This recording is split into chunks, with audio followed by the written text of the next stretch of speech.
আচ্ছা, আমি মানুষ হয়ে জন্মগ্রহণ করার পরেও আমার এত অহংকার কেন? অহংকার করার মতো কি আছে আমার? দেখি তো চিন্তা করে। এই যে পৃথিবীতে আমি আসলাম, আমি কি নিজের ইচ্ছায় এসেছি? আমি কি কার করে জন্মগ্রহণ করব আমি নিজে ঠিক করতে পেরেছি? কখন জন্মগ্রহণ করব দিনক্ষণ কি আমি ঠিক করতে পেরেছি? কোন গোত্রে, কোন ধর্মে,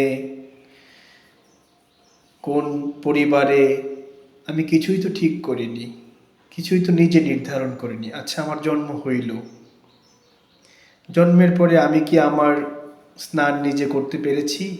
অন্য কেউ করিয়ে দিয়েছে।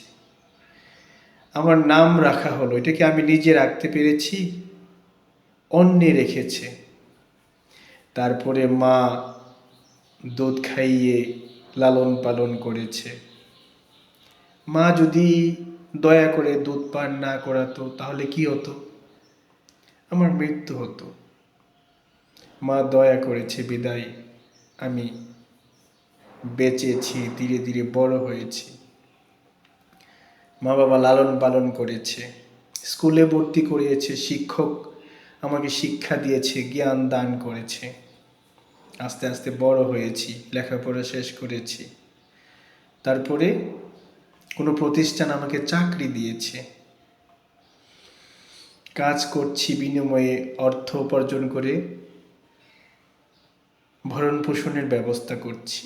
এই যে খাবার খাচ্ছি, এটাও কিন্তু আমি নিজে উৎপাদন করছি না, অন্য কেউ উৎপাদন করছে।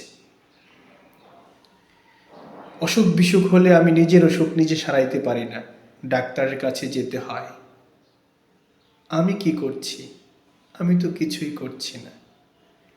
আমার কি যোগ্যতা আছে?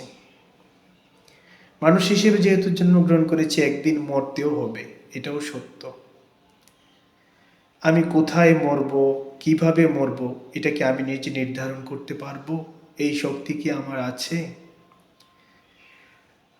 আমার মৃত্যু বাড়িতেও হতে পারে, হাসপাতালেও হতে পারে, রাস্তাঘাটেও হতে পারে, এমনকি আমি ট্রেনে পড়েও আমার মৃত্যু হতে পারে, কারণ এটা আমি নির্ধারণ করতে পারবো না।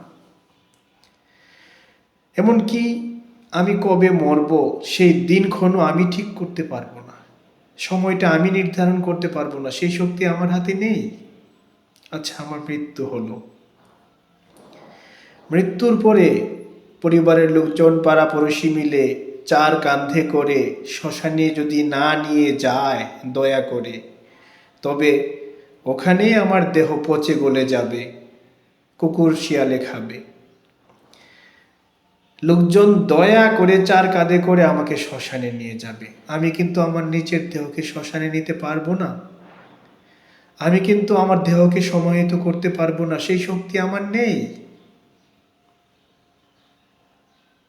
তাহলে কি আছে আমার?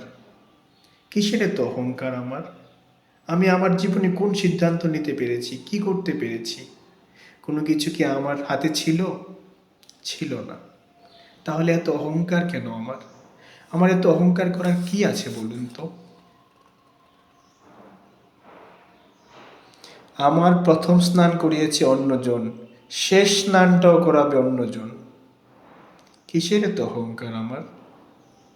আমি এত অহংকার কেন করছি? অহংকারের কিচ্ছু নাই।